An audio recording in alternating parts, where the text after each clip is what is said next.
10వ వచనం నుండి 22 వరకు చదువుకున్నాం.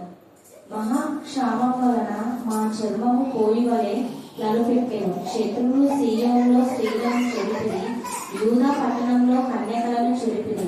చేతులు కట్టి అధిపతులను ఉరితీసిరి, వారే మాత్రము పెద్దలను గనపరచలేదు. యవ్వనులు తిరుగటి రాయి మోసిరి, బాలురు కట్టెల మోపు మోయజాలగా తడబడిరి. పెద్దలు గుమ్మంలో ఎద్ద కూడుట మాడిరి, యవ్వనులు సంగీతం మాడిరి. సంతోషం మా హృదయంలో విడిచిపోయేను, నాట్యము దుఃఖముగా మార్చబడి ఉన్నది. మా తల మీద నుండి కిరీటము పడిపోయేను. మేము పాపం చేసి ఉన్నాము, మాకు శ్రమ, దీని వలన మాకు ధైర్యం చెడి ఉన్నది. సీయోను పర్వతము పాడైనది, నక్కలు దాని మీద తిరుగులాడుచున్నవి. మా కన్నులు దీన్ని చూచి మందగిలేను. యెహోవా, నీవు నిత్యము ఆసీనుడవై ఉండువు, నీ సింహాసనము తరతరములుండును. నీవు మమ్మల్ని ఎల్లప్పుడూ మర్చిపోటయ్యేలా, మమ్మల్ని ఇంతకాలం విడిచిపెట్టుటయ్యేలా. యెహోవా, నీవు మమ్మల్ని తట్టు త్రిప్పిన ఎడల మేము తిరిగేదము. మా పూర్వస్థితి మరలా మాకు కలుగచేయము. నీవు మమ్మల్ని బొత్తిగా విసర్జించి ఉన్నావు, నీ మహోగ్రత మా మీద వచ్చినది. దేవుడి లేఖన భాగం మన వెలుగులో దీవించి ఆశీర్వదించిన ప్రశస్తమైన మీ సన్నిధానములకు మా తల్లి వరింపబడిన గొడపిల్ల రక్తానికి ఎంతో సూచించడం కూడా తక్కువే. అన్ని దినము జరిగే ఆరాధన నీకు ఇంపైన శ్వాస యాగంగా మీరు చేసుకున్నారో నేను సూచిస్తున్నాం. అన్ని దినము నీ గడప ఎదురు చేరి, నీ ద్వారబంధంలో చేరి, నీ ఉపదేశం వినేవారి తండ్రులను సర్వించిన విధానంలో దేవ అన్ని దినము నీ వాక్యమైన ఈ బిడ్డలందరూ కూడా తండ్రి మీ ఆత్మతో శక్తితో నిలిపి తండ్రులుగా అతన్ని మీరు ఆస్వాదించమని ప్రార్థిస్తున్నాం. దేవ వాక్యం ద్వారా బిడ్డలు మీరు శుద్ధి చేస్తున్నారు. వాక్యం ద్వారా ఆత్మకు మనసుకు శరీర కర్మశుని పవిత్రంగా చేస్తున్న దేవా స్తోత్రం. హృదయ శుద్ధి గల వారి తండ్రి వారి దేవుని శుద్ధిని సర్వించిన విధానంలో దేవాన్ని ముఖ దర్శనం వాళ్ళ ప్రతి ఒక్కరికి దయచేది కాక. అలాగనే ఆత్మ ఎంతగా వర్ధిల్లుతుందో అంతగా వర్ధిల్ల చేసే దేవుడు అని మేము స్తుతిస్తున్నాం. దేవా, ఎవరు ఎంత ఎక్కువగా వాక్యం విని, వాక్యం చదివి, వాక్యం ధ్యానించి నీకు సాక్షి బిడ్డలుగా ఉన్నారు, వారందరూ నా ప్రభావ జీవితంలో ఒకరిపైన ఆధారపడకుండా వారికి మీరు గవర్నమెంట్ జాబ్ ఇస్తున్నారు. అందుకు మీకు వర్ణాలు స్తోత్రం చెల్లిస్తున్నాం. దేవా, నా తండ్రి టెట్ ఎగ్జామ్, డిఎస్సి రాసిన ప్రతి బిడ్డను కనికరించారు. ప్రొఫెసర్ ఎగ్జామ్ రాసిన బిడ్డలు కూడా, రైల్వే రిక్రూట్మెంట్ ఎగ్జామ్ రాసిన బిడ్డలు తండ్రి దేవా, నా ప్రభావ కానిస్టేబుల్ సెలక్షన్స్ రాసే ఎగ్జామ్ మాత్రమే మీరు వారికి సహాయం చేయగా వారు రాశారు. దేవా, వారు రాసిన ఆన్సర్స్ మీ కరుణాపీఠంలో ఎత్తిపడుతున్నాం. నజరేయున్న ఘనమైన విజయాన్ని ఇచ్చిన దేవా మీకే స్తోత్రం, మీకే స్తోత్రం, మీకే స్తోత్రం, మీకే స్తోత్రం. దేవా, పవన్ మీరు జీవాన్ని ఇచ్చిన దేవా మీకే స్తోత్రం. భయంకరమైన ప్రమాదం, యాక్సిడెంట్ నుంచి అతని మరణం నుంచి జీవంలో నడిపించిన దేవుడు కృతజ్ఞత కలిగి ఉండేలాగా ఆ కుటుంబం జ్ఞానం వివేకం మీరు దయచేయండి. మొదట మీ రాజ్యంలో నీతిని వెతకడానికి మీకు ఒక దయచేయండి. అంటే మా పూర్వ స్థితి మరలా మాకు దయచేయము. చెప్పండి, మాట చెప్పాలి. దేవా, మా పూర్వపు స్థితి మరలా మాకు కలుగ చేయుము. దేవా, మా పూర్వపు స్థితి మరలా మాకు కలుగ చేయుము.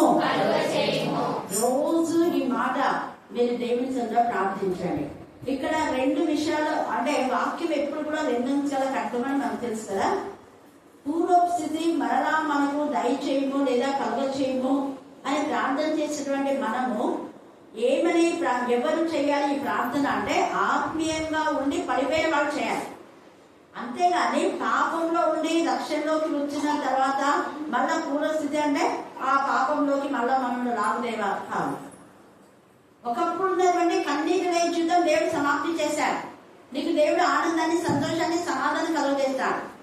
అయితే మధ్యలో మళ్ళా ఏదైనా రోదన నీకు వచ్చింది, వేదన వచ్చింది, బాధ వచ్చింది, అప్పులు, ఆర్థిక సమస్యలు, నిందలు మధ్యలో ఏవైతే వచ్చినాయో అలాంటప్పుడు వెంటనే కన్నీటితో చేతులెత్తి మోకాల్లోని సాగిలపడి నిలబడి మనం చేయవలసిన ప్రార్థన ఏంటంటే, దేవా, ఒకప్పుడు మేము ఆత్మీయంగా ఉన్నాం, పడిపోయిన మా స్థితిని జ్ఞాపకం చేసుకొని మరలా మా మొదటి స్థితిని మాకు ఇవ్వండి అని ప్రార్థన చేయాలి. హల్లెలూయా, హల్లెలూయా. అలాగా చెయ్యకపోతే ఖచ్చితంగా చేయాలి. చెయ్యకపోతే మన బ్రతుకులు ఎలా ఉన్నాయో లేఖన భాగంలో ఉన్నాయి తేజగా. ప్రకటన 2వ అధ్యాయము 5వ వచనం చదవండి. చెప్పండి. నీవు ఏ స్థితిలో నుండి పడిపోతుందో నీవు నేను అందరితో మనతో పరిశుద్ధాత్మదేవుడు మాట్లాడుతున్నాడు. నీవని నాకు, నీవని నీకు. మనందరికీ ఏమంటున్నా అంటే నీవు ఏ స్థితిలో నుంచి పడిదివో అది జ్ఞాపకం చేసుకో. ఫస్ట్ అది జ్ఞాపకం చేసుకో. నీ స్థితిని, నీ గతిని, నీ యొక్క బ్రతుకును మర్చిపోవద్దు. మారు మనసు పొంది ఆ మొదటి క్రియలను చేయి. అది ఏమన్నాడు ఇక్కడ? మొదట నీ స్థితి గతులను జ్ఞాపకం చేసుకుని ఆత్మీయ స్థితి ఎంతగా మొదట అంటే జానే రోజు అందరూ ఎంతగా నిర్ణయం తీసుకుంటారు. ఆ రోజంతా ఎక్కువ వాక్యం చూస్తారు, ఎక్కువ ప్రాణం చేస్తారు, ఎక్కువ దేవుడిలో ఉండాలని ఆ వాగ్దానం దేవా మాలో నెరవేర్చి ఇప్పటి నుంచి నేను బాగున్నాడు ప్రభా పరిశుద్ధంగా అని అన్ని ఒప్పేసుకొని పరిశుద్ధంగా ఉండాలని ఒక నెల తర్వాత చిన్నగా వద్దు. అయితే 2వ నెలలో దేవుడితో మాట్లాడుతున్నావు. ఒకవేళ 3వ నెలలో పడిపోయామో, ఎప్పుడు పడిపోయామో సంవత్సరం తెలియదు మనకు. కానీ ఆ పడిపోయిన స్థితిని జ్ఞాపకం చేసుకో, ఆలస్యం చేయొద్దు. జ్ఞాపకం చేసుకొని నువ్వేం చేయాలి? మారుమనసు పొందాలి. మళ్ళీ ఏం చేయాలి? అంటే మొదట ఉన్న ఆత్మీయ స్థితిని జ్ఞాపకం చేసుకుని ఆ మొదటి ఆత్మీయ క్రియలను చేయాలి. మళ్ళా నువ్వు ఎక్కడ పడిపోయినావో అనేసి మనం చాలా మంది రక్షింపబడితే రక్షణలో పడ్డారు, ఈ వ్యక్తి రక్షింపబడ్డాడు అంటారు. రక్షింపబడ్డాడు, రక్షణ పడుతున్నాడు, రక్షణ పొందుతున్నాడని చెప్పాలి. హల్లెలూయా, హల్లెలూయా. చాలా మంది రక్షింపబడ్డావా అంటుంటారు. రక్షణ పొందుకోవడం, రక్షణలో పడ్డామంటే పడిపోవడం, రక్షణ పొందుకునే జీవితం. మరి రక్షణలో మనం పడిపోయామా? రక్షణ పొందుకుని మొదటి ఆధ్యాత్మిక విలువను స్వతంత్రించుకుంటున్నామా? గలతీ 3లో 1-2 విషయాల్లో అక్కడ అన్నాడు చూడండి. గలతీ 3వ అధ్యాయం 1-2 వచనాలు. అక్కడ అంటున్నాడు, ఓ అవివేకులైన మొదట అవివేకులైన గలతీయులారా అన్నాడు. మిమ్మల్ని ఎవడు భ్రమ పెట్టాను? సిలువ వేయబడిన వాడైనట్టుగా యేసుక్రీస్తు మీ కన్నుల ఎదుట ప్రదర్శింపబడెను కదా. ఇది మాత్రమే మీ వలన తెలుసుకొనగోరుచున్నారు. ధర్మశాస్త్ర సంబంధ క్రియల వలన. అక్కడ చాలా ఉంది అంటారు కదా, మీరు ఇంత అవివేకులు అవుతారా? మొదట అవివేకులు అన్నారు, తర్వాత మీరు అవివేకులని చెప్పి ఆత్మీయ సారంగా ఉన్న మీరు ఓ అవివేకులైన గలతీయులారని మొదటి అంటారు. తర్వాత మళ్ళా ఏమంటారు? మీరు పడిపోయిన తర్వాత మీరు ఎంత అవివేకులు అవుతారు అంటారు. ఎంత అవివేకులు అంటే మొదట అవివేకులుగా ఉన్నారు. ఎందుకు అవివేకులు? మొదట ఆత్మీయమన్న మీరు ఎందుకు అవివేకులు అయినారు? ఆత్మీయ స్థితిలో మనం పడిపోతే ఇంత అవివేకులు అయిపోతాం. అవివేకంలో నుంచి ఇంత అవివేకులను చించి అనిపించుకునే పరిస్థితి ఉంది. ఆత్మీయంగా ఆత్మానుసారంగా మొదట ఆరంభించాలి కదా. మరి ఎందుకు శరీరానుసారంగా పరిపూర్ణలు అవుతారు?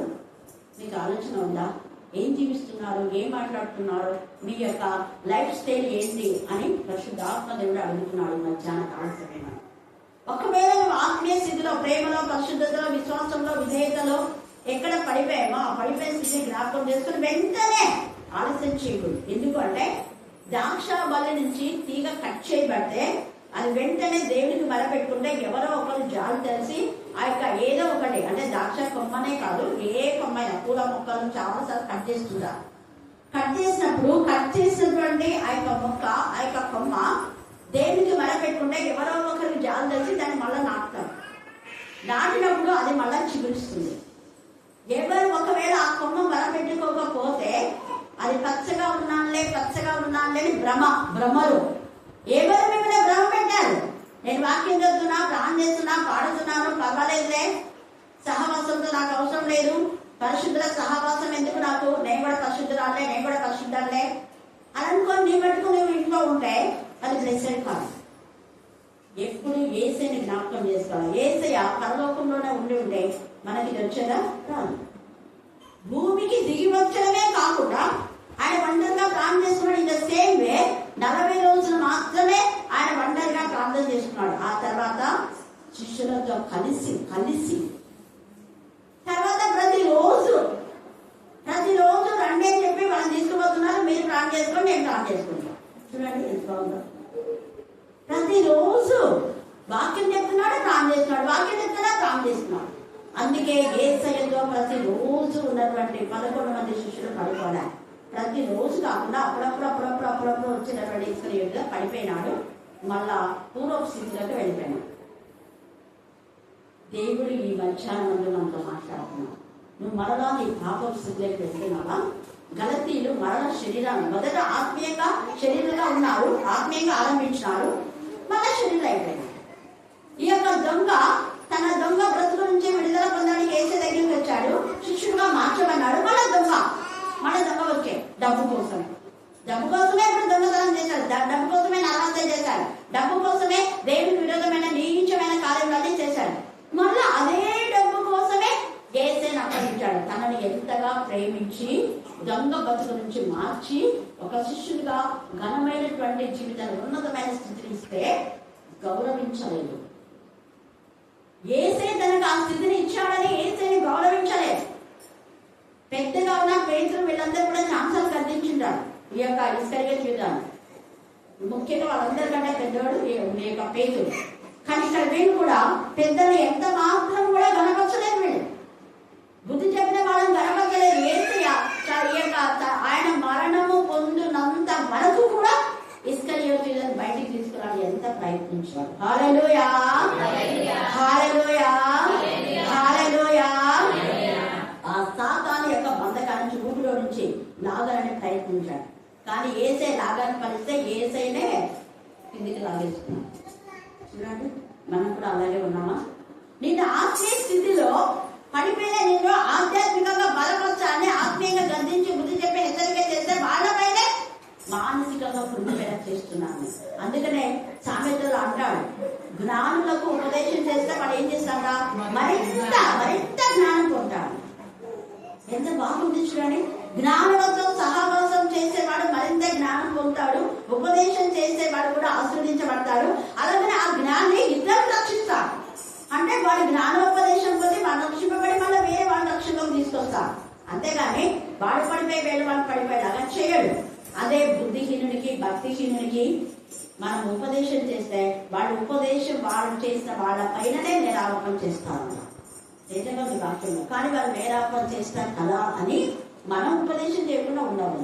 వాడి బతుకంతే, కానీ మనం మాత్రం చెప్తూనే ఉండాలి. యేసయ్య ఎన్నిసార్లు వినకపోయినా ఇస్కరియోతు యూదాను చావు మట్టుకు హెచ్చరించాడు. మనం కూడా మన మరణ పర్యంత వరకు యేసయ్య రాకడ వరకు, అలాగనే ఆ వ్యక్తి ఎవరైతే పాపంలో ఉన్నారో ఆ వ్యక్తి చనిపోయే వరకు మనం వాళ్ళని హెచ్చరిస్తూనే ఉండాలి.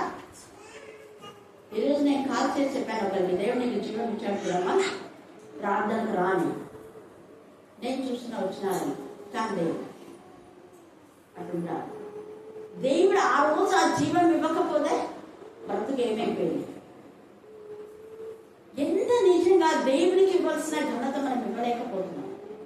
మన పిల్లలు దేవుడు కాపాడంటే ఎంత తొందరగా వచ్చి దేవా నిజంగా మా పిల్లలకు జీవం ఇచ్చావని గోసాడాలి దేవుడి సన్నిధి. ఎంత ఇదిగా పలుకు వచ్చేస్తుంది రోజు మనం మళ్ళీ పోయి ఆఫీస్లో వర్క్ చేసుకుని ఆమె ఇంటికాడ ఊరుకులేదు కదా. ఇంటికాడ ఊక ఉండే వాళ్ళు ఇది గుర్తుపెట్టుకోవాలి. పనులు చేస్తారు అంత దూరం నుంచి అక్కమక్క. నేను ఎందుకు చెప్తున్నా అంటే ఏదో బాగలేకపోతే నీరసం నుండి బాగలేకపోతే నేనే చెప్తాను వాక్యం లేకపోతే రండి అని. కానీ దేవుడు ఈ సమయంలో మనతో మాట్లాడాలి. ఆత్మీయ స్థితి ఎప్పుడు పడిపోవాలి. ఆత్మీయ స్థితి చాలా చాలా ఆత్మీయంగా పడిపోయాడే ఇంకా బ్రతుకులు ఎంత భయంకరమైనా అంత నిశ్వాసించాం. పడిపోయిన వాళ్ళ స్థితి వాళ్ళ ఒక్కతోనే అది నాశనమైపోదు. ఎవరైనా ఒక ఆత్మీయంగా ఇంట్లో పడిపోయినారంటే ఎంటైర్ ఫ్యామిలీకి అది వస్తుంది. ఇక్కడ చూడండి, ఇందాక మనం చదివాం 10వ వచనం, మహాక్షామము వలన మా చర్మం ఎలాగైపోయిందంట, పొయ్యి వల్ల నలిపేయాలంట. మహాక్షామము. ఎందుకు ఈ మహాక్షామం వచ్చిందంటే దేవునికి విరోధంగా పాపం చేసే వాళ్ళు ఒకరున్నా వాళ్ళని బట్టి క్షామం వస్తుంది. అక్కడ మనం యాకోబు యొక్క 11 మంది అన్నలు ఒక్క యోసేపుని బాధ పెట్టారు, ఒక్కడనే బాధ పెట్టారు. దేవుని పిల్లలు ఒక్కరిని బాధ పెట్టినా ఎంటైర్ వంశాలన్నీ నాశనం అయిపోతాయి. బాధనన్ను వస్తుంది, నాశనం వస్తుంది. పశ్చాత్తాపడకపోతే ఇంకా అంతే బతుకులు. ఈ 11 మంది ఒక్క యోసేపుని బాధ పెట్టినందుకు దేవుడు ఊర్వల రోషం వల్ల దేవుడు వాళ్ళ ఫ్యామిలీస్ అన్ని కూడా 11 మంది, వాళ్ళ భార్యలు, వాళ్ళ పిల్లలు, ఇంకా ఎంతమంది ఉన్నారో తెలియదు, అందరికీ శ్రమ వచ్చేసి చావు బ్రతుకుల మధ్య ఊగిసలాడి మరలా యోసేపు దగ్గరికి పశ్చాత్తాపంతో వచ్చారు తేడివాడు. యోసేపు కూడా తన దుఃఖ దినాలు తీసివేసి దేవుడు మరలా పూర్వపు స్థితి అంటే తండ్రితో ఆనందించే స్థితించారు. హల్లెలూయా, హల్లెలూయా, హల్లెలూయా.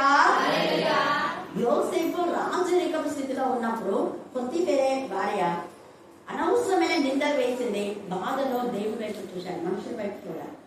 నిన్న చిన్న బిడ్డ ఎంత చక్కగా సజీవం చెప్పాడు.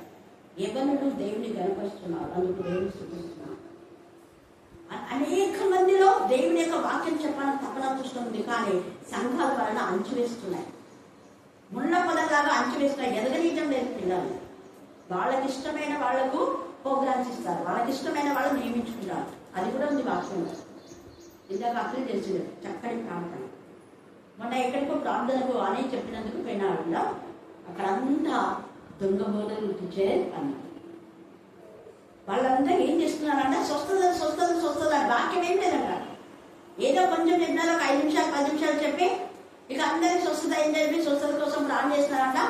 వాళ్ళకి స్వస్థత కాకపోయినా కూడా ఈమెను స్వస్థపరిచాడు, ఈయన స్వస్థపరిచాడు, కొన్ని సాక్షి చెప్పడానికి ప్రెజర్ చేసి స్టేజ్ ఎక్కిస్తున్నారంట. మన పిల్లలు ఆత్మతో నింపబడిన పిల్లలు కదా, ఒప్పుకోరు. అఖిల దగ్గరికి వచ్చి నీకు కూడా స్వస్థత అయింది కదా పోకు అంటే నాకు కాలేదు, నాకు స్వస్థత కాలేదు, నేను పోయి చెప్పను రోజు చూడాలి.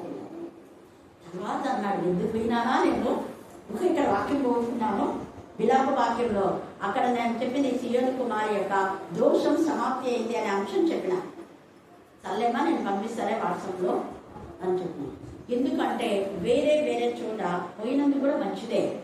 అంటే మన యొక్క సహవాసం ఏంటి, ఇతరుల విధానం ఏంటి అని కూడా తెలుసుకున్నాము. కానీ తెలుసుకున్నది మళ్ళా పోదు. హల్లెలూయా, హల్లెలూయా. అందుకే యేసయ్య ఖచ్చితంగా చెప్పాడు, నేను వెళ్ళిన తర్వాత అనేక మంది గొర్రెలాగా ఉంటారు, వాళ్ళు తోడేలా ఉంటారు, లోపల పైన గొర్రెలాగా పడతారు. మీరు గొర్రెలు కదా, కాపలు కదా అనుకుంటారు. మీరు వాళ్ళ కాపలని మీరు మోసపోయి వాళ్ళ సహవాసంలోకి వెళ్ళొద్దు.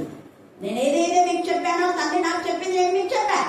మీరు ఏదైతే చెప్పారో ఏదైతే చేశారో నేను మీకు ఆజ్ఞాపించినప్పుడు దానిలోనే కంటిన్యూ కాండి. అందుకే వాళ్ళకి అపోస్తలులు అని పేరు. వాళ్ళు రొట్టె విషయం ఏంటో ప్రార్థన సహవాసం ముందు ఎలా ఉన్నాడ ఏడగా ఒకరినొకరు హెచ్చరించుకుంటున్నా. పేదలంతా పడిపోతే వాళ్ళు హెచ్చరించాడు. ఏంటి పేదలున్నా, నువ్వు పెద్దోడు కదన్నా, నువ్వు మాకు చెప్పాల్సింది, నువ్వే అన్న చిన్నతో పడి ఇలా చేస్తున్నావు అన్నా అంటే గమనించుకుంటా. పాపం అవును చిన్నాడని, చిన్నాడు నువ్వేంది నాకు చెప్పేది అనలేదు, సరి చేసుకున్నా. హల్లెలూయా, హల్లెలూయా. అవును చాలా రోషం. వేరే వాళ్ళు వచ్చి వాళ్ళు తప్పు చేస్తా ఉంటే ఏంటి మీరు ఇది తింటున్నారు అంటే పేదలు కూడా మాతో పాడే ఉన్నారు, తిన్నాం కదా అన్నా.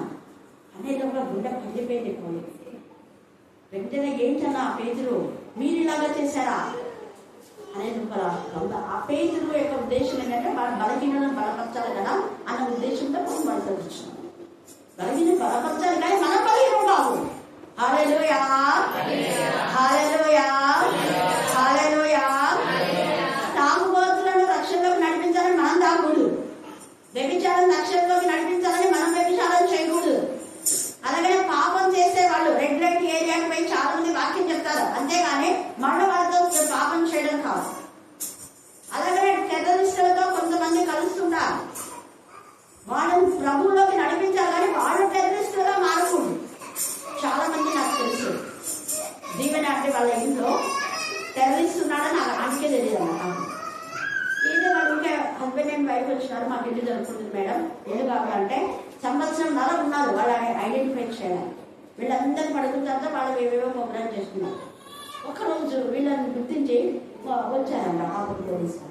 ఏంటంటే మీ ఇంట్లో టెర్రరిస్ట్ ఉన్నారు మేడం, షాక్ అయిపోయింది. చూడండి, ఎందుకంటే ఆత్మ సంబంధులైన మనం ఏం చేస్తాం, జాగ్రత్త తెలుస్తాం. తర్వాత వాళ్ళు పట్టుకుపోయినారు, ఎవరికి లోపలంతా ఏమైనా కానీ ఎవరికి హాని కాదు. హల్లెలూయా, హల్లెలూయా. వాళ్ళు ఉన్నప్పుడే నేను ఒకసారి వాక్యం చెప్పాను. తర్వాత నాకు గుర్తొచ్చింది, నువ్వు ఒక వాక్యం చెప్పినావు చదవని, మరి వాళ్ళకు అది గుర్తుందో లేదో నాకు తెలియదు, అని చెప్పింది. అదే దేవునికి విరోధంగా ఉంటాయనే ఉగ్రత గురించి చెప్పాను.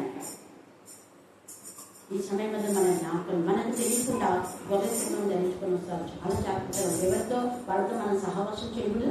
తర్వాత అందరూ బోధకులు అంటే అందరూ బోధకులు కాదు. కొందరే ప్రభు చేత ఏర్పరచబడి ప్రత్యేకించబడి ప్రతిష్ఠించబడి పంపబడిన వాడు. అందుకే నా చేత మీరు పిలువబడి పంపబడి ఏర్పరచబడినప్పుడే దేవుని కార్యాలు జరుగుతాయి. అందరిలో జరగవు. అందరి స్వస్థత సభలను పేరు పెట్టుకుంటే కాదు, అదంతా మోసం. చాలా చాలా ఉంటాయి. ఇంకొకటి చెప్పాలంటే స్వస్థత చేసే వాళ్ళు ఎవరైనా కానుకల గురించి కానీ లేదా టీవీ పరిచయకు ఇవ్వండి, మేము టెంపుల్ కడుతున్నాం, దేవాలయాలు కడుతున్నాం కాబట్టి ఇవ్వండి అని దేవుడు ఎక్కడ చెప్పాలి. దేవాలయం కడుతున్నాం ప్రార్థన చేయండి అంటే వినకు. అప్పుడే మన హృదయంలో దేవుడు ప్రేరేపణిస్తారు. మళ్ళీ మీరు బ్రిక్స్కి ఇవ్వండి, ఐరన్కి ఇవ్వండి, సిమెంట్కి ఇవ్వండి, ఇసుకకి ఇవ్వండి, లేకపోతే ఇంత అయింది అంత అయింది ఒక రూమ్కి ఇవ్వండి, మీ పేర్లు అసలు అన్నారు. ఏసే ఎక్కడ చెప్పరా మీ పేర్లు ఉన్నాయి అని చెప్పి మీ పేర్లు జీవ గ్రంథంలో వ్రాయబడతాయి. ఎప్పుడు దేవుని వాక్యం ప్రకటించినప్పుడు. సంఘాలు కడితే కాదు, సంఘాలు కట్టొచ్చు కట్టకపోవచ్చు. మేడు మనం కట్టాల్సింది హృదయం అనే ఆలయం. ఆత్మ సంబంధమైన సంఘాలు మనం కట్టాలి. ఆత్మ సంబంధమైన సంఘం ఈ కట్టడాల్లో కాదు.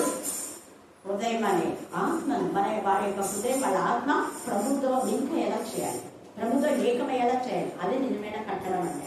అందుకే పూర్వపు స్థితిని మనం జ్ఞాపకం చేసుకోవాలి. యోసేపు అన్నలు తమ తప్పిదం తెలుసుకున్నారు, పశ్చాత్తాపన్నారు, మళ్ళీ వాళ్ళ కుటుంబంలో ఆనంద సంతోషాలు దేవుడిచ్చాడు. అలాగనే నేరం మోసినటువంటి ఆ యొక్క పుట్టిపేరు భార్య దేవునికి విరోధంగా పాపం చేసింది కాబట్టి అది నాశనం అయిపోయింది. యోసేపు మరలా తల ఎత్తి దేవునికి మహిమకరంగా రాజుగా జరుగుతాడు. హల్లెలూయా, హల్లెలూయా, హల్లెలూయా. అలాగనే మనం చూస్తే ఇలాగ యెహోవా నీవు మమ్మల్ని నీ తట్టు తిప్పిరేలా మేము తిరిగేదాము. ఒక్కడేమో మాకు పూర్వస్థితి ఇదేమో అని ప్రార్థన చేసిన వాళ్ళు ఉన్నారు. ఇక్కడ యోహాన్ చేసి క్షమించండి, ఇక్కడ యోసేపు చేసినట్టు యాకోబు చేసినట్టు మరలా నేను నాకు చూస్తానని దేవుడు చూసి ఎలా చేశారు. అలాగనే మమ్మల్ని నీ తట్టు తిప్పుకోదేవా అని ఎవరు చేసినారు చెప్పు. నీ తట్టు మమ్మల్ని తిప్పుకుంటే మేము తిరుగుతామన్నారు. ఎవరన్నారు? నయోమి కూడా ఏం చేసింది అంటే ఆమె దేవుని యొక్క మార్గం నుంచి, దేవుని పిల్లల సహవాసం నుంచి శపితమైన వాళ్ళ దగ్గరికి వచ్చింది. తమ యొక్క ప్రాంతం శపితమైందని తెలుసా మీకు? తెలిసి కూడా చిన్న కడుపు ఇక్కడ మహాక్షామం వచ్చింది. ఆ క్షామానికి తట్టుకోలేక ఆమె అక్కడికి వచ్చింది. కానీ మరలా ఆమె పశ్చాత్తాపడి దేవా నన్ను నీ వైపు తిప్పుకోవాలని దేవుడు తిప్పేశాడు. అందుకే ఆమె మళ్ళా ఆమెతో పాటు తన కోడలు కూడా దేవుడు వైపు తిప్పేసింది. హల్లెలూయా, హల్లెలూయా, హల్లెలూయా. ఎంత గొప్ప కృప. మళ్ళా పూర్వపు స్థితి.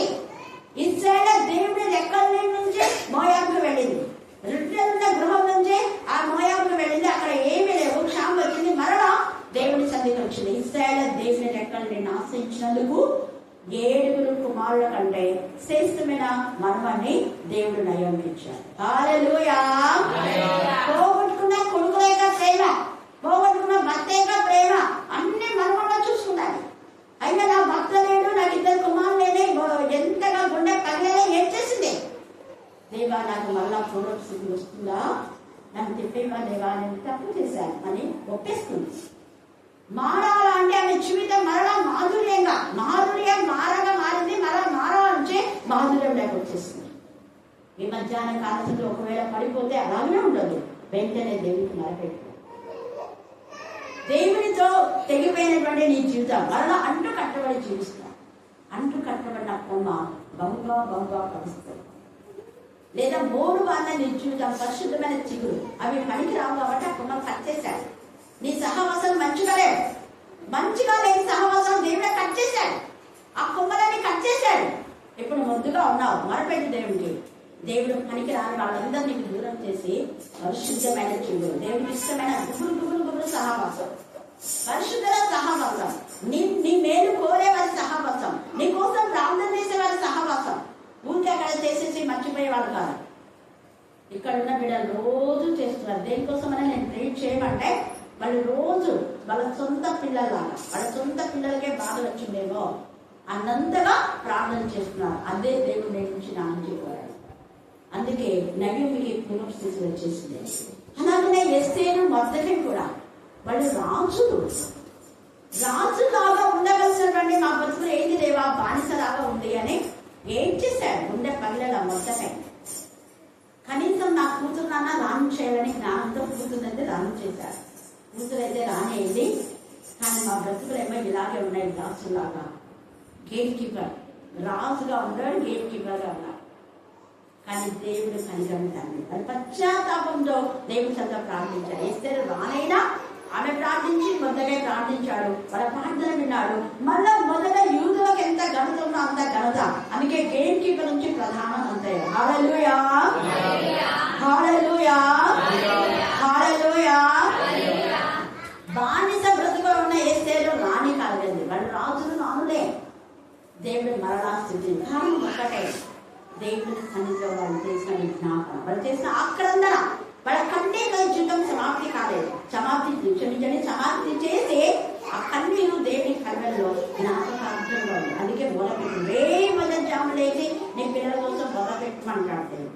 ఎంత మొదలుపెడితే అంత ఆశీర్వాదం మీకు తెలిపిస్తారు. ఇక్కడ ఇశ్రాయేలులు దేవునికి విరోధంగా పాపం చేశారు. అందుకని వీళ్ళకు మహాక్షామం వలన వాళ్ళ చర్మము నలుపైపోయింది. ఒకటి. రెండవది, శత్రువులు సియోనులో స్త్రీలను చెరిపిరి. సియోను దేవుడు కోరుకున్నటువంటి పరిశుద్ధమైన పట్టణం, దేవునికి ఇష్టమైన పట్టణం. అయితే అలాంటి ఆ పరిశుద్ధత వీళ్ళు పాడు చేశారు. ఈ యొక్క బబులోనుకు వాళ్ళు కొనిపబడ్డారు. లెక్కల దగ్గర రాజు కాలంలో వీళ్ళందరూ కూడా ఎంతో మంది చెరపబడ్డారు. స్త్రీలు చూడండి, ఈ యొక్క సియోనులో స్త్రీలను చెరిపిరి, యూదా పట్టణంలో కన్యకలను చెరిపిరి. ప్రజెంట్ పరిస్థితులు కూడా అదే జరుగుతుంది. బైబిల్ స్టడీ వరుస క్రమంలో మనం ధ్యానం చేస్తున్నాం కాబట్టి ఆది కాండం నుంచి వరుసగా ప్రతి వచనాన్ని ధ్యానం చేయగా ఈ రోజు మన ధ్యానాంశం ఇదే. ఇప్పుడు చూస్తే యూట్యూబ్ లో, టీవీలో అన్ని చిన్న పిల్లలు పాడు చేస్తారు. 5 ఏళ్ల పిల్లలు గొంతు కోసేసి బాత్రూంలో వేశారు. ఇంకా ఏమేమో అసలు భయంకరంగా వినాలి. ఇంకొకడైతే నీచుడు వాడి భార్యగా చంపేశారు. పేరేమో చూసినానేమో, అంటే ఆన్ చేసి వాక్యాలు ఇలా పెట్టేటప్పుడు న్యూస్ వచ్చింది. వెంటనే నేను పెట్టాను. అది చేస్తే అక్కడ వాడి పేరేమో చూసినాను, నేను గుర్తులేదు నాకు. భార్యలకు తెలిసే అంటే నాయనం పెద్దలను గౌరవించలేదు. ఇక్కడ ఉంది వారు మాత్రంలో పెద్దలను ఘనపరచలేదు. నాయనమ్మను తర్వాత పిల్లలను భయంకరంగా వాయు వరుస లేకుండా చెల్లెలను పాడు చేసుకున్నటువంటి వాడిని 2 భార్యలు, ఒక భార్య పరిచయం చేసుకున్నాడు. వాళ్ళిద్దరు అంటే పరిచయం వాళ్ళ బుద్ధి తెలుసుకున్నారు కాబట్టి వాళ్ళిద్దరే తల నడుచుకుంటారు. అందరూ ద్వేషించారు. మొత్తం ఆ ఇంతకుముందు ఆ ఊళ్ళలో పలానా వాడు చనిపోయినంటే బాగా చనిపోయినా అంటారు. ఏ తల్లి ఏడవటం వాళ్ళ కోసం ఊరంతా ఊరంతా వాడి కీచకుడు వాడు చచ్చిపోయింది చాలా మంచిదని న్యూస్ చెప్తా ఉన్నాం. ఎంత నీచం ఇక్కడ దేవుడి నిజంగా ఎంత ఇదిగా చేతులు కట్టి అధిపతులను ఉరి తీసుడే ప్రవీణ్ పగడాలు దాని చేతులు కట్టేసి ఈ మధ్యనే జరిగింది కదా, అనేక మంది దైవజనులు చేతులు కట్టేసి. ఒకసారి ఇక్కడ మనం చూసినట్లయితే అప్పుడు మణిపూర్ జరిగినటువంటి ఆ పరిస్థితుల్లో ఒక మేము చాలా మందికి పంపించాలి. 2 చేతులు కట్టేశారు. ఆమె మోకాళ్ళ నుండి ప్రార్థన చేస్తుంది. ఏసై నామంనే కనపరచబడి వాళ్ళు అంటున్నారు ఆ పేరు అదే వాళ్ళ దేవతల పేరు చెప్పమని బలంతన నలుగురు ఇలా మోకాళ్ళు నామే నలుగురు తంటున్నారు. తనినా కూడా మేము మళ్ళీ తల అయితే మళ్ళీ ఏసై వైపు చూస్తూ ఉంది. వాళ్ళు మీ పిల్లల్ని చంపేస్తాం చూడు అంటే అంటుంది మా పిల్లలు చనిపోతే ప్రభు రాజ్యంలో ఉంటారు. పిల్లలు ఫోన్ చేసి ఇంకో మీ మమ్మీని రీఫిల్ పెట్టాం చూడు, ఇక్కడ ఇప్పుడే మేము షూట్ చేస్తున్నాం మీ మమ్మీని అంటే మా మమ్మీ చనిపోతే దేవుడు రాజ్యంలో ఉండాలంటున్నాం. వాడికి ఏం చేయాలి?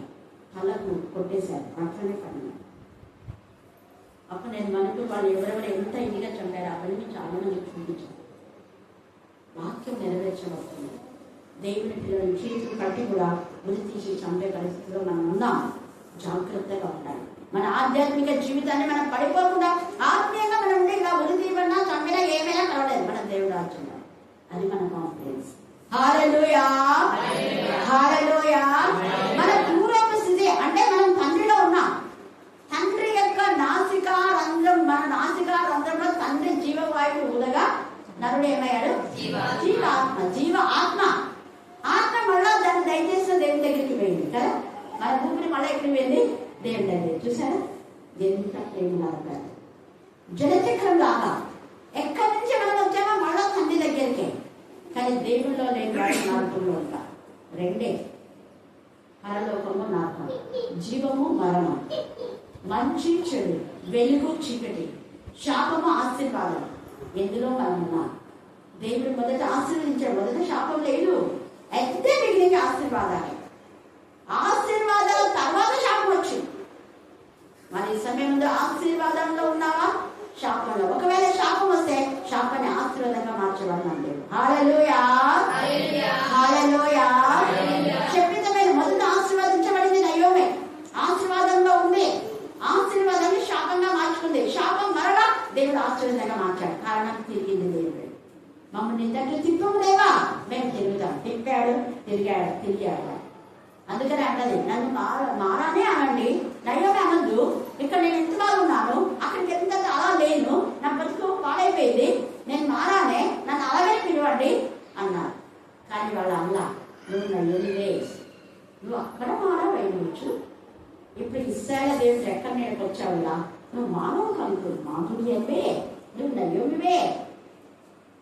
చూసారా, ఆమెను గుర్తుపట్టలేకపోయాడు. నల్లగా అయిపోయింది. నేను ఎలాగా అయిపోయాను తెలుసా నేను, అందుకనే నన్ను నానండి అన్నది. వాళ్ళు ఎవరు అన్నారు? నయోమి అన్నారు.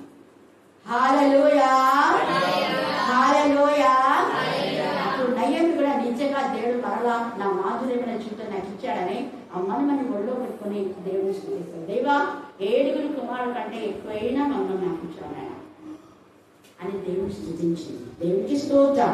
ఈ సమయమందు నీ కన్నీరు జీవితం దేవుడు సమాప్తి చేసి మరలా ఆధ్యాత్మికంగా ఎదిగే జీవితాన్ని దేవుడు ఖచ్చితంగా ఇస్తాడు. యేసేను జ్ఞాపకం చేసుకున్న దేవుడు, యోసేపుని జ్ఞాపకం చేసుకున్న దేవుడు, యాకోబుగా కన్నీటి జీవితం సమాప్తి చేసిన దేవుడు. అలాగే యోబు కూడా మరలా ఆయన స్థితి, మరలా పూర్వపు స్థితి కంటే మరలా వచ్చినటువంటి ఆ స్థితి ఎలాగో వచ్చింది అంటే 2 ఆశీర్వాదం. హల్లెలూయా, హల్లెలూయా, హల్లెలూయా. కారణం యోబు కష్ట దశలో కూడా ఏమని ప్రార్థన చేసినా అంటే వాళ్ళ యొక్క ఎలిఫజు, జోఫరు, తేమను, బెద్దలు నలుగురు కూడా మానసికంగా కృంగదీశారు. అంటే వాళ్ళు వాక్యాలు ఎత్తి చూపి, వాక్యం ఇలా ఉంది, వాక్యం ఇలా ఉంది, నువ్వు దేవుడు బిడ్డావు కదా, ఇలా ఉంటే నీకెందుకు ఇలా వచ్చింది, ఇలా వచ్చింది, నీ హృదయం నుంచి మరి ఆ యొక్క నీ గుడారంలో నుంచి దుర్మార్గత తీసేసుకో అన్నా. తీసేసుకుంటే నువ్వు ఆశీర్వదించబడతావు. అవునుంది వాక్యంలో, గుడారంలో నా యొక్క హృదయమైన, మీ యొక్క హృదయమైన గుడారంలో దుర్మార్గం తీసివేస్తే దేవుడు ఆశీర్వదిస్తాడు. ఖచ్చితంగా ఉంది. కానీ నేను దుర్మార్గం పనులు చేయలేదు, యథార్థంగా ఒప్పుకున్నాను. అది గర్వంతో చెప్పరాదు, యథార్థం. ఆయన యథార్థవంతుడు. నేను యథార్థవంతున్నాయి, నీ సన్నిధిలో ఎలా ఉండినా ప్రభా జ్ఞాపకం చేసుకొని ఇంకే కూడా యథార్థంగానే చెప్పాడు. ఇక్కడ యోగు కూడా యథార్థంగానే, అబద్ధాలు చెప్పాలి, తప్పట్లేదు. తగ్గించుకోవాలని మనల్ని వేరే వాళ్ళ చోట నేను ఇచ్చించుకొని దేవుడి చేత తగ్గించుకొని నేను 10 ప్రభా ముఖాన్ని పని చేయమని చెప్పాలని దేవుడు. యథార్థంగా వాస్తవం. దేవ ఒకప్పుడు నా జీవితం ఇలా ఇప్పుడు మార్చిన నీకు వందనాలు కదా, అంతే. యథార్థమైనటువంటి ప్రార్థన దేవునికి ఇష్టమైన ఇంపైన సువాసన యాగం. అలాగే యోగు చేశాడు 42వ అధ్యాయంలో. మునుపటి కంటే ఇంకా ఎక్కువనే ఇచ్చాడు. దేవుని వైపు తిరిగాడు. దేవుని ఎప్పుడు నోటి మాట ద్వారా కూడా దేవుని అవమానపరచలేదు. దేవుడు బహుగా ఆశీర్వదించాడు. అలాగనే పేతురు కూడా పశ్చాత్తాపడి ఎంతగానో నేను పూర్వం నీ శిష్యుగా ఉన్నాను కదా, నేను ఈ వీళ్ళలో చేరి ఇలాగ లోకస్తుగా అయిపోయి నీవెవరో అని అన్నాను ప్రభా, నన్ను క్షమించు అని చచ్చిపోయే వరకు క్షమాపణ కోరుకున్నాడు. మరలా శిష్యుని పరిస్థితి పేతురుకు దక్కింది. హల్లెలూయా, హల్లెలూయా, హల్లెలూయా. అదే ఇక ఇశ్రాయేలు యూదాకైతే దక్కలేదు. కారణం ఏంటంటే దేవునికి విరోధంగా, దేవునికి విరోధం అంటే భయంకరం. చూడండి, జకర్యా 14వ అధ్యాయంలో నేను చదివితే తేజగా అక్కడ చాలా విషయాలు ఉన్నాయి. 2వ వచనం మాత్రం చదవండి. జకర్యా 14:2.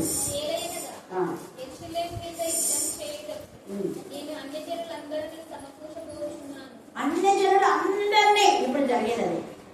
యెరూషలేము పైన ఎంతమంది అన్యులు యుద్ధం చేయడం కంటే అక్కడికి పోయి చాలా మంది ఆ దేవుని పిల్లలను అన్యులుగా మార్చేశారు. అన్యులుగా మారిన వాళ్ళు, ఒకటేదో వీడియో దేవుడు కూడా పెట్టాడు, అన్యులుగా మారిన వాళ్ళు మళ్ళా బొట్టు పెట్టుకుని కొబ్బరికాయలు కొట్టి సిగ్గులేదు. కొంతమంది దేవుని దైవికంగా ఉంటే వాళ్ళని బలవంతాన బొట్టు పెట్టి కొబ్బరికాయలు కొట్టండి అని చెప్తున్నారు. అన్యులను రేపుతున్నాడు దేవుడు. అందుకనే ఇప్పుడు ఈ అన్యులంతా క్రైస్తవుల పైన పడి చేస్తాం. కారణం మనం దేవునికి మహిమకరంగా జీవించకపోయినప్పుడు ఇలాగ దేవుడు రేపేస్తాడు.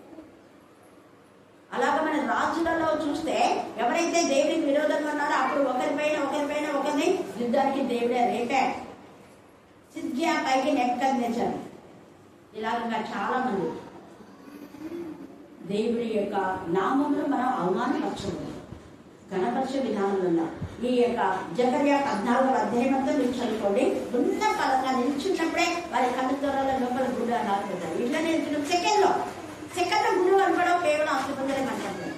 అంటే అది ఒక శవాన్ని అంటే సమాధి చేయకుండా కొన్ని శవాలను ఏం చేస్తారంటే ఒక విధమైన స్పిరిట్ యాసిడ్ లో ఇలా ముంచేస్తారు. ఒక్కి శవాన్ని కట్టి ఇలాగ ముంచేస్తే పైకి వచ్చేసరికి కేవలం అస్థిపంజరం మాత్రమే వస్తారు. అలాంటి అస్థిపంజరాన్ని స్టోర్ చేస్తున్నారు. అలాగా అంటే ఇంకా పనికి రావనుకున్నప్పుడు వాళ్ళ గుండు అవి అన్ని పనికి రావున్నప్పుడు సెకండ్గా ఇంత తీసి ఇలా ముంచేటప్పుడు అయ్యంగా ఒక్కటే వచ్చేస్తారు. అలాగా అది ముందే జకర్యాలో చెప్పారు. వాళ్ళు నిలిచి ఉన్న చోటనే కన్ను కబుర్ల నుంచి ఆ గుళ్ళంతా పోతాయండి. చూడండి ఎంత బాధాకరంగా అక్కడ ఉంది. మీరు తర్వాత చదువుకోండి, మనకి ఇక్కడ టైం లేదు. తర్వాత మనం చూస్తే ఈ యొక్క చూడండి ఇక్కడ అన్నారు కదా 8వ వచనంలో, దాసులు మాకు ప్రభువులైన వారి వశం నుండి మమ్మల్ని విడిపింపగల వాడు ఎవరినో లేడు. ఎడారి జనుల ఖడ్గమై ఎడారిలో ఎవరు తెరలిస్తుంటా వాళ్ళ భయము వలన ప్రాణములకు తెగించి మా ధాన్యం తెచ్చుకుంటున్నాం. కొంతమంది ఇలాంటి వాళ్ళను ఎదిరించి కూడా ధాన్యం తెచ్చుకున్నాం కదా అని వారి కష్టాలతో దేవుడిలో ఒప్పేసుకున్నారు. తర్వాత మహాక్షామాలకు వచ్చిందని మరి పశ్చాత్తాపడుతున్నారు.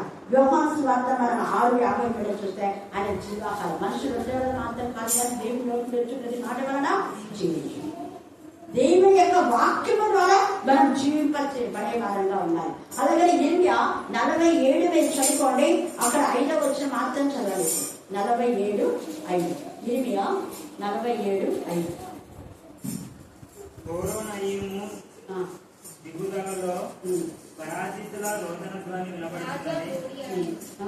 గాజా గోయాయను ఇప్పుడు ప్రజెంట్ పరిస్థితి అదే. గాజా మీదకి ఇలాగైపోయింది అలాగైపోయింది. గాజా నుండి కూడా ఏమి లేవు. కానీ ఎన్నిసార్లు మనం చూస్తాం, ముందే దేవుడు రాసి పెట్టాడు. గాజా గోయి అయింది. ఎందుకైంది?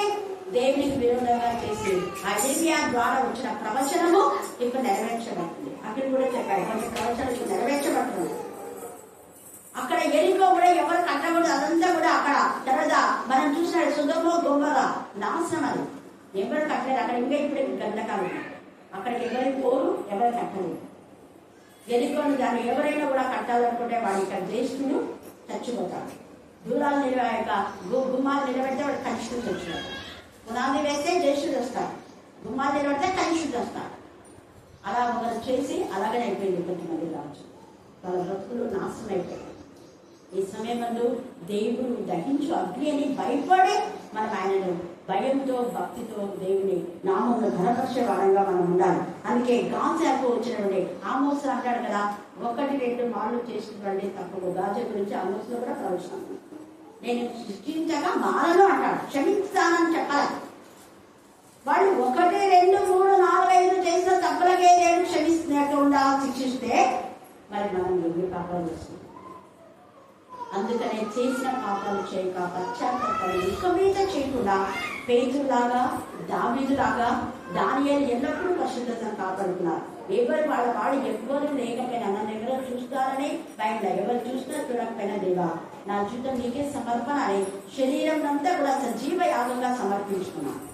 శరీరం పేషెంట్ అభ్యర్థి పరిశుద్ధతను కాపాడుకున్నా. భోజనం ద్వారా కూడా మేము అపవిత్రం కాకూడదు అని అనుకున్నాం. చూసారా? అలాంటిది మనం ఎంత దోషం వాళ్ళకి ఆయన దహించు అగ్ని తెలిసారు కాబట్టి ఆ అగ్ని వాళ్ళని కాల్చలేదు.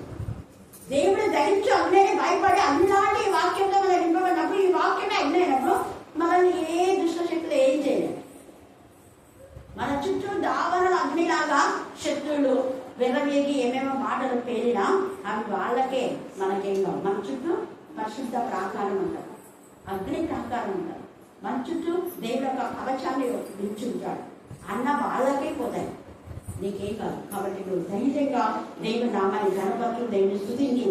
హోషేయ 12:1 హోషేయ 12:1 ఎఫ్రాయిము గాలిని మేయిచున్నాడు అంటే తిరుగుబోతు. ఇంకా అంతే. ఈ ఎఫ్రాయిముకు అందుకే ఏమైపోయింది, తిప్పి వేయబడిన అప్పు వంటి వాడైపోయినాడు, బొగ్గులాగా అయిపోయినాడు. నేను బొగ్గుల వైద్య మీద అంటున్నాడు వాళ్ళ ప్రాణాలు. ఎఫ్రాయిము కూడా తిప్పి వేయబడని అప్పం లాంటివాడు, ఇంకేం పనికిరాదు. ఒకవేళ అప్పుడప్పుడు ఇరిగిపోయిన రొట్టెైనా మనం సరి కాల్చుకొని తినడానికి వస్తుంది కదా, మాడిపోయిన రొట్టె వస్తుంది, కుక్కలు కూడా తిన్నాం.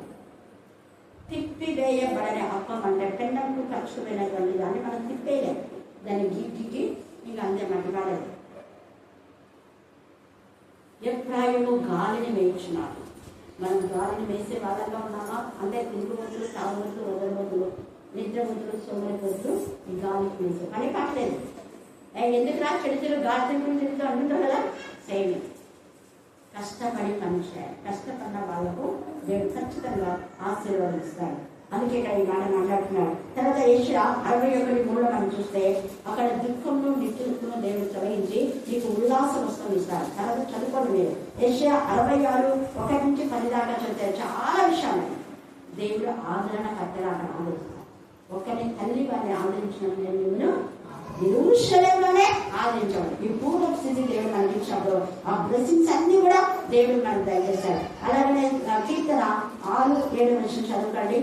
తర్వాత మత్తయి సువార్త 23:37 చదువుకోండి. తర్వాత యెహెజ్కేలు 18:2 చదువుకోండి. ఈ లేఖన భాగాలన్నీ కూడా దేవుడు మనతో మాట్లాడతారు. 2వ రాజులు 25:18.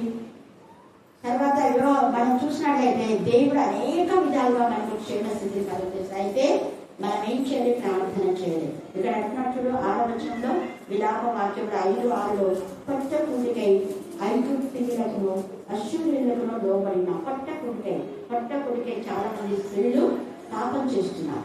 పొట్ట కూడికై దేవుడికి విరోధమైన నీచమైన కార్యం చేస్తున్నారు. పొట్ట కూడికై లంచ్ గుండించుతారు.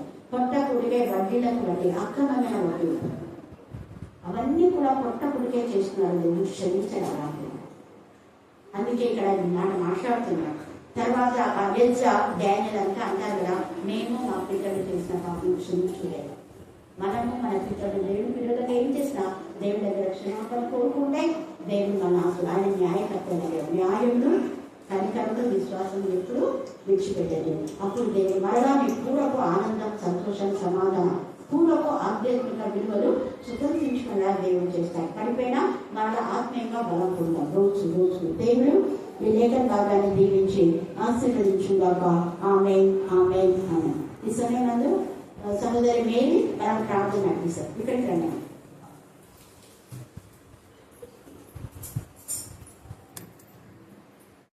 మిగిలిగా ప్రేమిస్తున్న మా దేవ, మీ పాపములకు లెక్కలేదు చెల్లిస్తుంది. సర్వోన్నతుడ, సర్వశక్తిమంతుడ, సర్వకృపానిధి, సర్వ సంపదల కలిగి, కృపాసత్య సంతులుగా ప్రభు మీ వాక్యము ప్రభు మరి మా యొద్దను ప్రభు మాలో మా పైన ప్రభు నివసించడానికి మీరు కృప చూపి ఉన్నారు. అందరి బట్టి మీకు లెక్కలేని వందనాలు చెల్లిస్తున్నాను ప్రభు. రుణమాత్రుడకు ధరని జ్ఞాపకం చేసుకుని వచ్చిన మీ పాటికి ప్రభు. అవును ప్రభు, నిజంగా నాన్న ఒక నిమిషము, ఒక క్షణము, ఒక సెకండ్ ఉండే జీవితం ప్రభు మరి రెప్పపాటున ప్రభు ఏమైపోతుందో ఆ పరిస్థితి ప్రభు. అక్క ప్రభు మరి ఫేరీ అనుకోకుండా ప్రభు వాయిస్ కాల్ చేసినప్పుడు మరి అక్క చెప్పినప్పుడు ప్రభు నిజంగా ప్రభు నీ మీద, నీ పిల్లల మీద దేవుడు కృప చూపినాడు అన్నప్పుడు నిజంగా మా మీద, మా పిల్లల మీద మీరు కృప చూపినారు కాబట్టి మేము బ్రతుకున్నాం ప్రభు. నిజంగా ప్రభు ఆ సంవత్సరం, ఆ రోజు పిలిచిన ఆ పిలుపు, ఆ దయ, ఆ జాలి, ఆ కరుణను బట్టి కూడా మీకు వందనాలు. 2013లో పిలిచిన పిలుపు ఎవరు పిలవలేదు ప్రభు, ఎవరు చూడలేదు ప్రభు, ఎవరు ఆదరించలేదు ప్రభు, ఎవరికి మేము ప్రభు అక్కర లేని పరిస్థితుల్లో మేము ఉన్నాం ప్రభు. అయినప్పటికీ ప్రభు నీ కృప, నీ దయ, నీ జాలి ప్రభు ఈ ఆత్మీయ ఆలయంలోకి ప్రభు, ఆత్మీయ స్థితిలోకి, ఆత్మీయ పాఠశాలలోకి, ఆత్మీయ ఆధారణ కలిగిన ప్రభు అక్క దగ్గరికి మేము వచ్చినామంటే మీ కృపనే ప్రభు. నీ దయ, నీ జాలి, నీ కరుణ ఉంది కాబట్టి మేము బ్రతుకున్నాం ప్రభు. నిజంగా ప్రభు ఒక్కరిని బట్టి ఆశీర్వదిస్తానన్నా కన్నిక్కర పడి ప్రభు చెల్లిని మీ చింత మీద తీసుకురమ్మని ఆశపడుతున్నాం. అడ్డురాత అడ్డు కూడా తొలగించండి. మా చెల్లినే కాదు ప్రభు, ఎంతమంది ఎక్కడెక్కడ ఏ స్థితిలో దూరం అయిపోయినారో తిరిగి కడతామని మేము ఆశపడుతుంటున్నాం. అయ్యా కనిక్కర పడినందుకు మీకు వందనాలు. అయ్యా కీర్తనలు కూడా ప్రభు ఇంతకు ముందు మీరు మాతో మాట్లాడినారు. మా తొలిటి దినములను